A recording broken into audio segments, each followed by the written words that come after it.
नमामि सद्गुरुं शान्तं सच्चिदानन्दविग्रहं पूर्णब्रह्मपरानन्दम् ईशमाळन्दिवल्लभम् प्रपन्नपारिजाताय तोत्रवेत्रैकपाणये ज्ञानमुद्राय कृष्णाय गीतामृतदुहे नमः। माधुर्यरसकल्लोलां शिवशक्त्यैकरूपिणीम् अमृतानुभवार्थाय वन्दे ज्ञानेशनन्दिनीम्। नमो गोविन्ददेवाय ज्ञानदेवस्वरूपिणे वाग्मिने वाङ्निधानाय यतये वेदमूर्तये। श्रुतिस्मृतिपुराणानाम् आलयं करुणालयं नमामि भगवत्पादं शङ्करं लोकशंकरम। भगवान आद्य शंकराचार्यांच्या असामान्य आणि अफाट अशा स्तोत्रवाङ्मयातून ज्या स्तोत्राच्या माध्यमातून ज्या स्तोत्राच्या आधारावर गुरुभक्ती योगाचं आपण चिंतन करतोय ते नितांत सुंदर असं गुरुवष्टकम हे स्तोत्र। या स्तोत्रामध्ये आपण आतापर्यंत पाहिलं की भगवान आचार्यांनी एक प्रकारे प्रवृत्ती मार्गी लोकांद्वारे जे काही त्यांना प्राप्त होऊ शकतं ते सगळं कशा प्रकारे एका सद्गुरूंच्या कृपाश्रयाशिवाय व्यर्थ आहे हे सांगितलंय। आणि जे यानंतरचे 2 श्लोक आहेत त्यात निवृत्ती मार्गी साधकाच्या बाबतीत सुद्धा सद्गुरु कृपा प्रसादाचं महत्व किती विलक्षण आहे आणि सद्गुरूंच्या चरणांचा आश्रय त्यांच्यासाठी सुद्धा कसा अनिवार्य आहे हे सांगितलंय। एकीकडे आपण पाहिलं की उत्तम शरीर, यश, धन, परिवार, षडंगादि वेदो मुखे शास्त्रविद्या सगळ्या प्रकारचं ज्ञान, लोकमान्यता, सदाचारी वृत्ती, प्रभुत्व किंवा आपल्या दानाचं सामर्थ्य आणि त्यातून प्राप्त झालेली आपल्याला कीर्ती, सगळ्या वस्तू आपल्याला उपलब्ध असणं इत्यादी इत्यादी सगळ्या ऐहिक गोष्टी या कशा प्रकारे परमकल्याण आपल्याला साध्य करून देऊ शकत नाहीत म्हणून त्या व्यर्थ आहेत हे आपण पाहिलं। यानंतर पुढचे 2 श्लोक फार सुंदर आहेत। यामध्ये भगवान आचार्य म्हणतात, न भोगे न योगे न वाजिराजौ न कांता सुखे नैव वित्तेषु चित्तम् गुरोरंघ्रि पद्मे मनश्चेन्न लग्नम् ततः किं ततः किं ततः किं ततः किम् अरण्येन वा स्वस्य गेहे न कार्ये न देहे मनो वर्तते मे त्वनर्घ्ये गुरोरंघ्रि पद्मे मनश्चेन्न लग्नम् ततः किं ततः किं ततः किं ततः किम्। या 2 श्लोकांच्या नंतर येणारा जो श्लोक आहे तो फलश्रुतीचा श्लोक आहे। त्यामुळे एक प्रकारे पाहिलं तर या अष्टकातले हे 2 अंतिम श्लोक आहे। भगवान आचार्य यात म्हणतात, न भोगे न योगे न वाजिराजौ। एखाद्याचं मन हे भोगात रमत नाही तर एखाद्याचं मन योगात रमत नाही। खरं तर भोगामध्ये मन न रमणं हे फार दुर्मिळ आहे, पण एखाद्या साधकाची अशी प्रवृत्तीच असते की आपण आपलं आत्मकल्याण साध्य करावं। प्राधान्यक्रम जो प्रत्येकाच्या आयुष्यात असतो, कुणासाठी घर, परिवार, बंगला, गाडी, नोकर चाकर वगैरे हे सगळं ऐश्वर्य ते प्राप्त करणं, जे प्राप्त केलंय ते सांभाळणं, टिकवणं आणि वाढवणं हा सगळा लौकिक अभ्युदय हा एखाद्याच्या बाबतीमध्ये प्राधान्यक्रमातला अगदी सर्वात प्रथम असलेला विषय असतो. तर दुसरा एखादा साधक मात्र मौन प्रिय, एकांत प्रिय, आपल्या आपल्या साधनात तल्लीन असणारा, प्रारब्धवशात जे काही प्राप्त होईल त्यात समाधान मानणारा अशाही प्रवृत्तीचा असतो. निवृत्ती हीच एखाद्याची प्रवृत्ती असते. त्यामुळे त्याचं मन काही भोगात रमत नाही. एखादा साधक आपलं कल्याण साध्य करण्यासाठी आपल्याकडून स्वतः प्रयत्न तर करतो, पण तरीही सद्गुरूंच्या भूमिकेमध्ये कुणी त्याच्या जीवनामध्ये नसेल, सद्गुरूंच्या ठिकाणी तो अनन्य नसेल, त्यांच्या पायाशी एकनिष्ठ नसेल, तर मात्र त्याचं ते निवृत्ती मार्गी असणं सुद्धा एक प्रकारे व्यर्थ आहे. त्यानंतर म्हणतात न योगे, एखाद्याची प्रवृत्ती आणखी वेगळी असते सामान्यतः जी पाहायला आपल्याला मिळते. योगशास्त्र वगैरे या सगळ्या फार दूरच्या गोष्टी आहेत. त्याचं एक अंग आपण जरी त्याचा विचार केला, साधा प्राणायाम करायला बसल्यानंतर 5 मिनिटात पायाला मुंग्या यायला लागतात, पाठीला कळ लागते. ध्यान करायला बसलं की काही ना काही विक्षेप येतात, मनात वेगवेगळे विचार येतात, बसवत नाही एके ठिकाणी. आणि शरीर जेव्हा अशा प्रकारे त्या योग साधनेला विरोध करायला लागतं तेव्हा मन सुद्धा त्यात रमत नाही. आणि मग शरीराची आणि मनाची ही झालेली अशा प्रकारची युती आपल्याला त्या योगापासून परावृत्त करते. थोडक्यात सांगायचं तर एखाद्याचं मन भोगात रमत नाही, एखाद्याचं मन योगात रमत नाही. नवा वाजिराजव, वाजिराजव अर्थात वाजी म्हणजे घोडा, घोड्यांच्या रांगा हे संग्रहाचं प्रतीक आहे, ऐश्वर्याचं प्रतीक आहे. समग्र ऐश्वर एखाद्याला प्राप्त झालेलं आहे. अगदी जन्मतः वडिलोपार्जित स्वरूपामध्ये म्हणा किंवा प्रयत्नांनी म्हणा, पण सगळं एखाद्या राजासारखं वैभव एखाद्याला प्राप्त झालेलं असतं, पण त्यात त्याला समाधान मिळत नाही.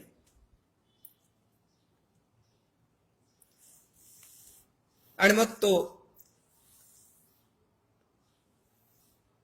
मनामध्ये एक प्रकारे या सगळ्यांबद्दल वैराग्य निर्माण झालेला साधक अन्य ठिकाणी सुख समाधान शोधण्याचा प्रयत्न करतो, जिज्ञासू बनतो, त्याला अध्यात्म आवडायला लागतं. हे सगळं असेल तरी सद्गुरूंचं महात्म्य लक्षात घेऊन त्यांच्या पायाशी गेला नाही, तर या वैभवाबद्दलची त्याच्या मनातली नावड जी वास्तविक त्याला आध्यात्मिक मार्गाकडे प्रवृत्त करते, पण ती सुद्धा निरर्थक आहे. न कांता सुखे,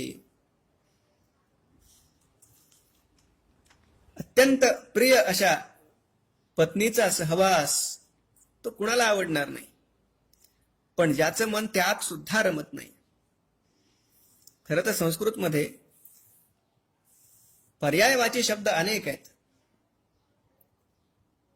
संस्कृत ही अत्यंत समृद्ध भाषा आहे. अशी समृद्ध भाषा जगाच्या पाठीवर नाहीये. पण वैशिष्ट्य असं त्या पर्यायवाची शब्दांचं सुद्धा की त्या प्रत्येक शब्दाची एक वेगळी अर्थाची छटा आहे. आता पत्नी या शब्दासाठी जर आपण पाहिलं, भार्या, अर्धांगिनी, सहधर्मचारिणी, कांता वगैरे वगैरे अनेक शब्द आहेत. पण त्या सगळ्या शब्दांमध्ये सुद्धा कांता हा जो शब्द आहे तो विशेष आहे. जी अत्यंत प्रिय वाटते अशी पत्नी म्हणजे कांता. आणि अर्थात वेगळ्या बाजूने विचार केला तर जो अत्यंत प्रिय आहे तो कांत. आणि म्हणून आपण जर पाहिलं, कालिदासानं सुद्धा मेघदूतामध्ये त्या मेघदूत काव्याची जी सुरुवातच होते, कश्चित कांता विरह गुरुणा स्वाधिकार प्रमत्तः, कश्चित कांता विरह गुरुणा, कांतेच्या विरहाने अत्यंत दुःखी कष्टी झालेला तो यक्ष, ही मेघदूताची सुरुवात आहे. जी अत्यंत प्रिय आहे, अशाच पत्नीचा विरह अत्यंत कष्टदायक असतो ना. नाहीतर पत्नी माहेरी गेल्यामुळं सुटलो बाबा एकदाचा असं म्हणणारे सुद्धा पती काही कमी नाहीयेत. ती पत्नी तर असते, पण ती कांता नसते. जिचा क्षणभराचा विरह सुद्धा सहन होत नाही, किंवा ज्याचा क्षणभराचा विरह सुद्धा सहन होत नाही, ती कांता किंवा तो कांत असतो. म्हणून इथं सुद्धा भगवान आचार्य कांता सुखे असं म्हणतात. अत्यंत प्रिय पत्नीचा सहवास, तो सुद्धा ज्याच्या मनाला फारसा भावत नाही. तो कामविकार सुद्धा जो अतिशय प्रबळ आहे वास्तविक, सगळ्या गोष्टी अनुकूल असून सुद्धा त्या कामविकारानं ज्याचं मन झाकोळलं जात नाही, अर्थात विषय अगदी सुलभ असून सुद्धा त्याकडे ज्याचं मन ओढ घेत नाही,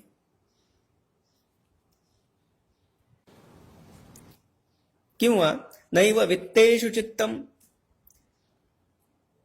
धन प्राप्त करावं, अधिकाधिक धन अजून वाढवत जावं, यामध्ये सुद्धा ज्याचं मन लागत नाही, हे सगळं असून सुद्धा जर सद्गुरूंची शरणागती नसेल तर त्याचा तसा काही उपयोग नाही.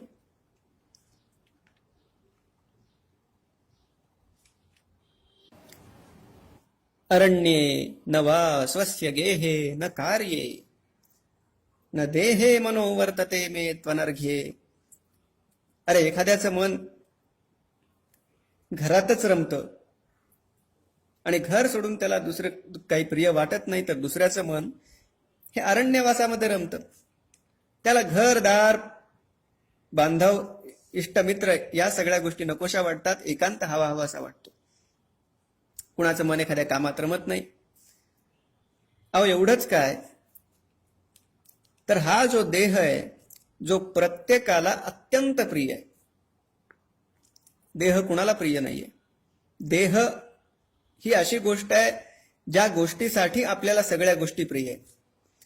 शेवटी आपण स्वतःला देहच मानतो म्हटल्यानंतर देहच सर्वाधिक प्रिय असणार. पण न देहे मनो वर्तते मे त्वनर्घ्ये. अनर्घ्ये हा शब्द आहे. अनर्घ्य म्हणजे ज्याचं मोल करता येत नाही, अनमोल असा हा देह, पण तोही ज्याला प्रिय नाही.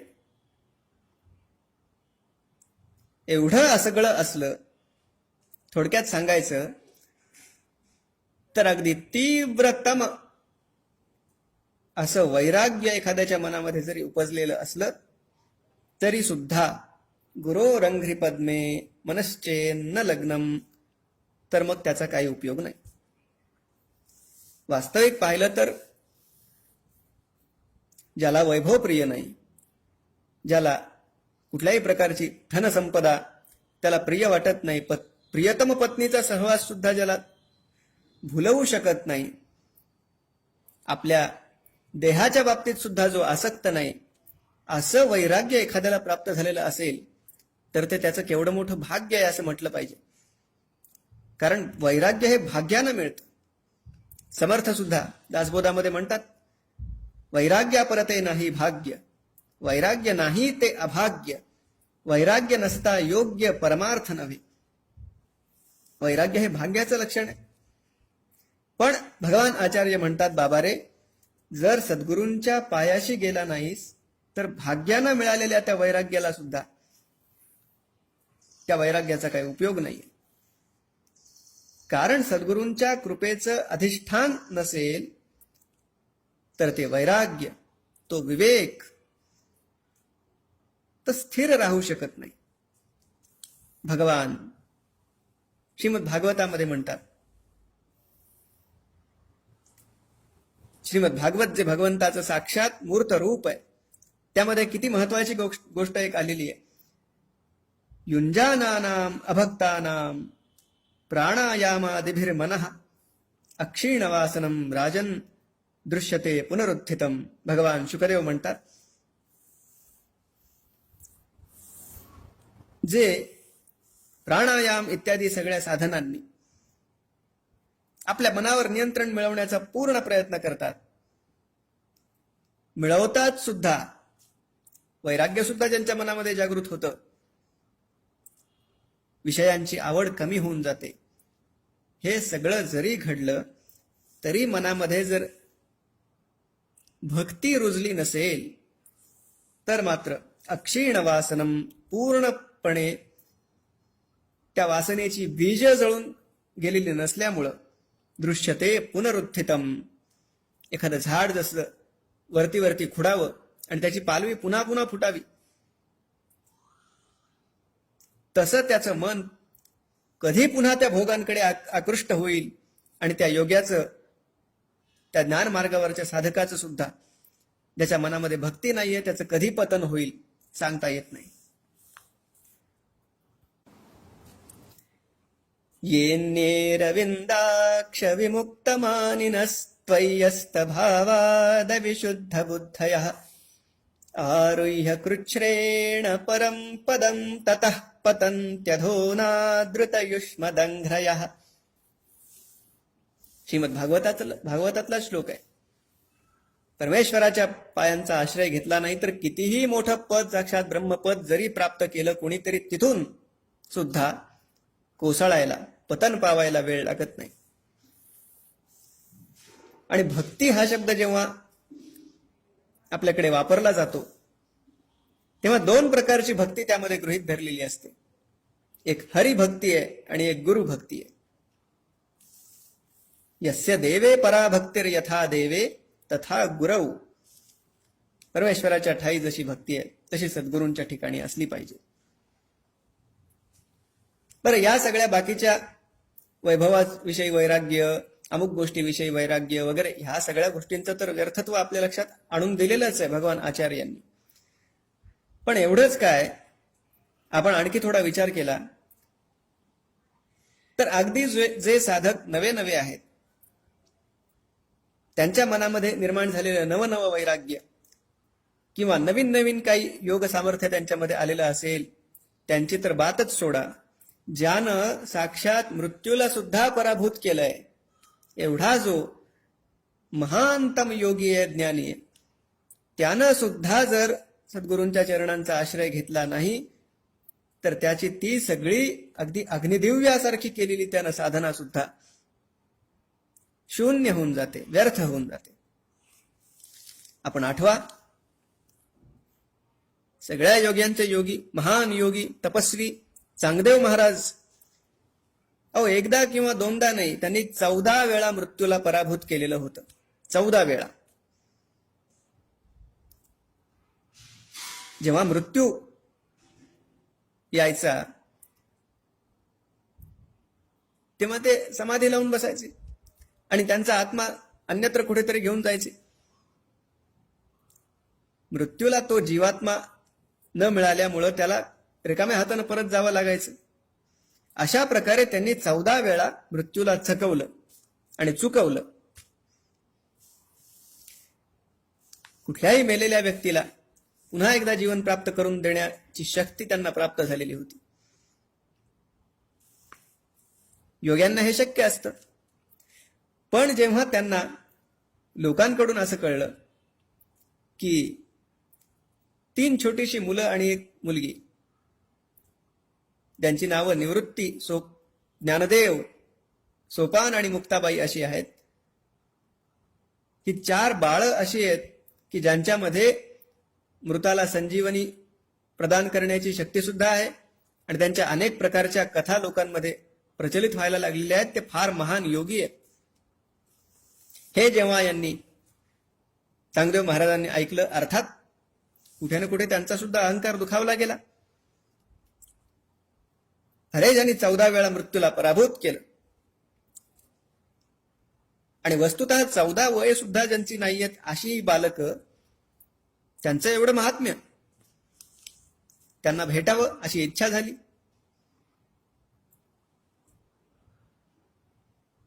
चांगदेव महाराज माऊलींना पत्र लिहावं म्हणून हातामध्ये कागद घेऊन बसले. पण काय लिहावं ते काही कळेना.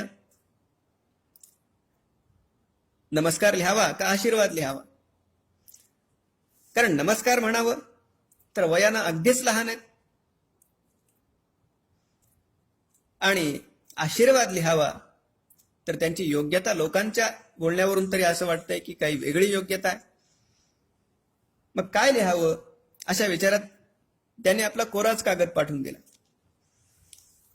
पण त्यातही ही गोष्ट किती विलक्षण आहे पहा, की त्यांनी कोरा कागद पाठवला. कोरा कागद पाठवला म्हणजे त्यावर काहीतरी लिहिलं जाण्याची शक्यता तरी असते. आम्ही मात्र कळो न कळो काही ना काही खरडतो, काही ना काही बरळतो, आपली अक्कल सद्गुरूंसमोर चालवतो. असो, पण या निमित्ताने मला प्रज्ञाचक्षू गुलाबराव महाराजांचा एक श्लोक आठवला. आपल्या स्वमत निर्णय नावाच्या ग्रंथात ते म्हणतात, व्यवहारे मंत्रसाम्यम भवेद देशिक शिष्ययोः परमार्थे गुरुवधीनः इति स्वमत निर्णय. व्यावहारिक गोष्टींमध्ये एक वेळ शिष्य आणि गुरु यांच्यामध्ये चर्चा होऊ शकते, शिष्य आपलं मत मांडू शकतो, पण परमार्थाच्या बाबतीत मात्र शिष्यानं पूर्णपणे सद्गुरूंच्या अधीन राहणं अपेक्षित आहे. त्यामुळे चांगदेव महाराजांनी कोरा कागद पाठवला हे किती खरं तर भाग्याचं लक्षण आहे. त्या कोऱ्या कागदावर माऊलीने जे काय लिहिलं ते अद्भुत होतं. स्वस्तिश्री वटेषु जो लपो निजगदा भासू दावी मग ग्रासू प्रगटला करी.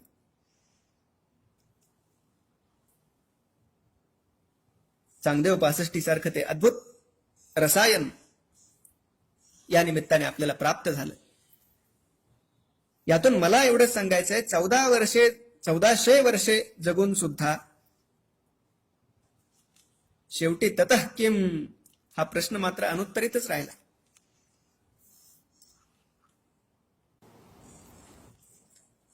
अगदी कितीही मोठा ज्ञानी असो, योगी असो किंवा कर्मकांडी असो, कर्म, ज्ञान, योग अनेक अनेक मार्गांनी त्या परमात्म्यापर्यंत पोहोचण्याचा प्रयत्न करणारा, त्यातला पारंगत असा कुणी तपस्वी, विद्वान, योगी, ज्ञानी असो, साफल्य तर त्याच्या त्या सगळ्या श्रमांचं यातच आहे की त्यानं आपल्या मनावरचं सगळं ते कर्तृत्वाचं ओझं बाजूला ठेवून द्यावं आणि सद्गुरूंच्या पायाशी येऊन बसावं. आता हृदय हे आपुले चौफाळून या भले वरी बैसवू पाऊले श्री गुरूंची. माऊलींनी ज्ञानेश्वरीमध्ये सद्गुरूंविषयी जे काही सांगितलंय, मुळात माऊलींच्या तोंडून जे काही निघतं ते सद्गुरूंकडे पाहून आणि त्यांच्या कृपेच्या अधिष्ठानावरच निघतं असं स्वतः माऊली प्रत्येक ठिकाणी म्हणतात.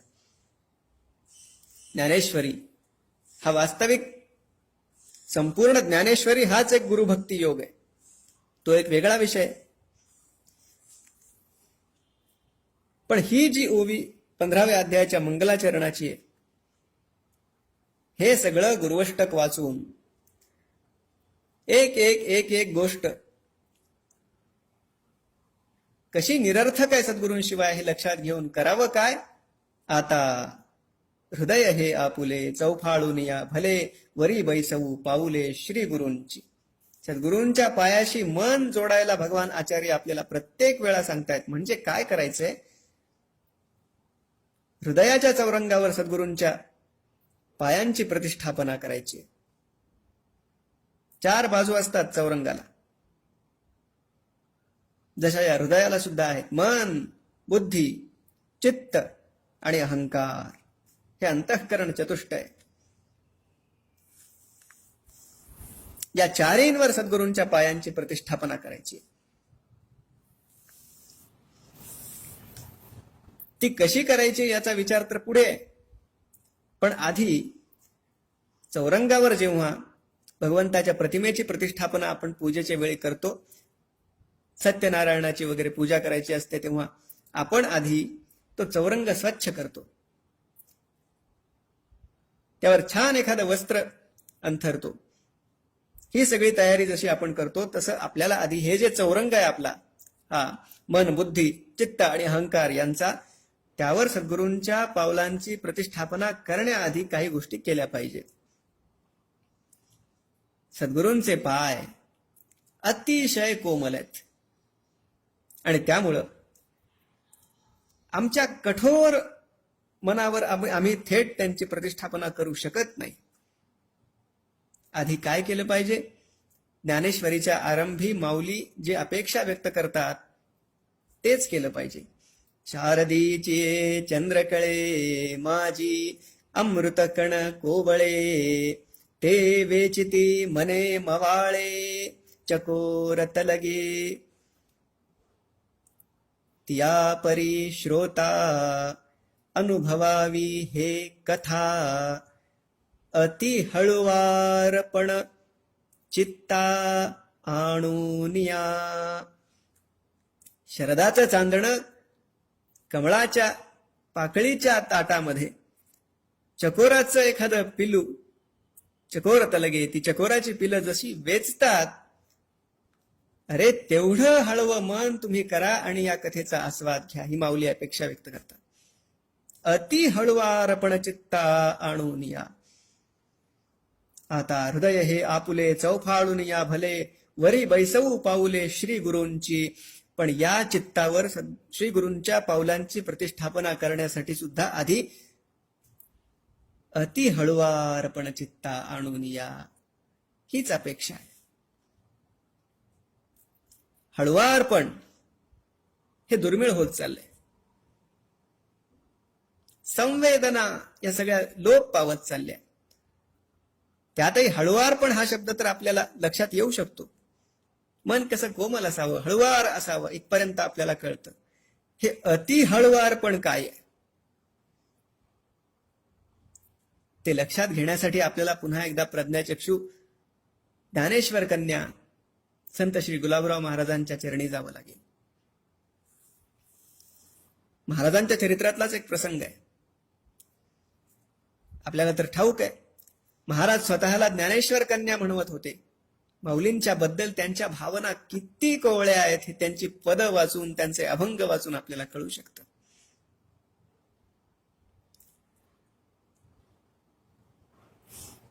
आदरणीय संत साहित्याचे एक श्रेष्ठ अभ्यासक म्हणून ज्यांचं नाव आपल्याला परिचित आहे, ते ल रा पांगारकर. हा त्यांच्या बाबतीतला अनुभव आहे. एकदा पांगारकरजी आळंदीला गेलेले होते आणि माऊलींच्या समाधीची अगदी यथासांग त्यांची पूजा चालू होती. त्यांनी स्वतः लिहून ठेवलंय की मनामध्ये इतक्या हळुवार भावना सगळ्या फुललेल्या होत्या.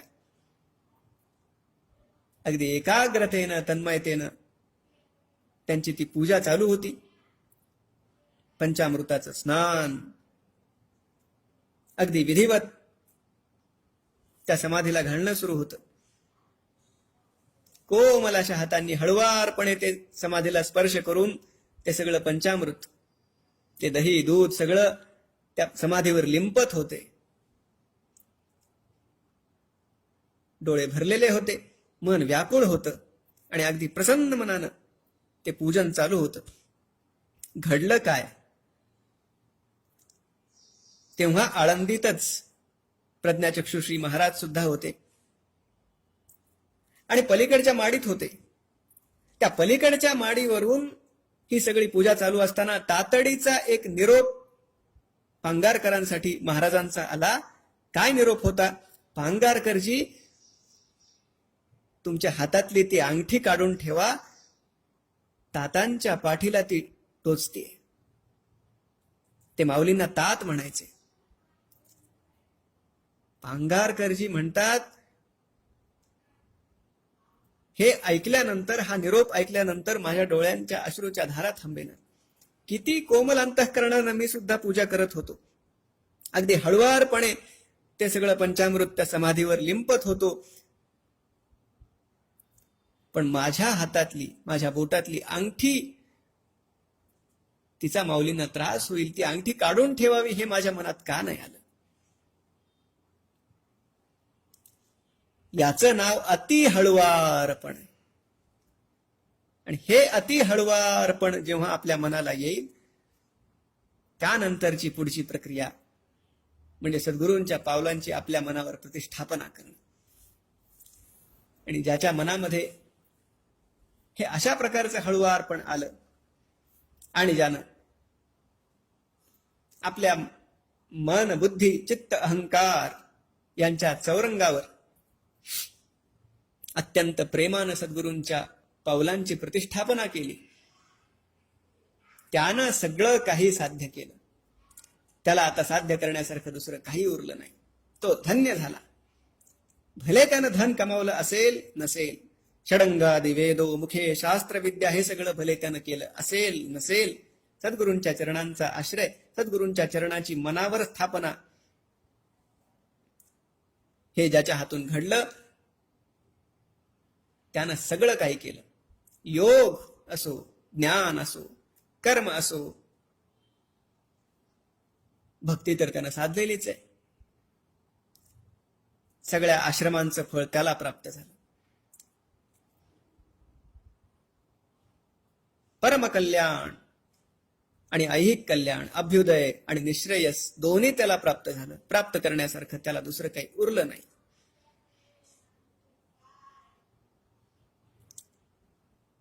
आणखी काही गोष्टींचा पुढे आपल्याला विचार करायचा आहे. फलश्रुती सुद्धा पाहायची आहे. स्तोत्राचा तर भावार्थ पाहिला, पण फलश्रुती सुद्धा फार महत्वाची आहे. त्या दिशेनं आपण जाऊया. आजच्या पुरता माझ्या वाणीला इथेच विराम देतो. गोपाल कृष्ण भगवान की जय. ज्ञानेश्वर महाराज की जय.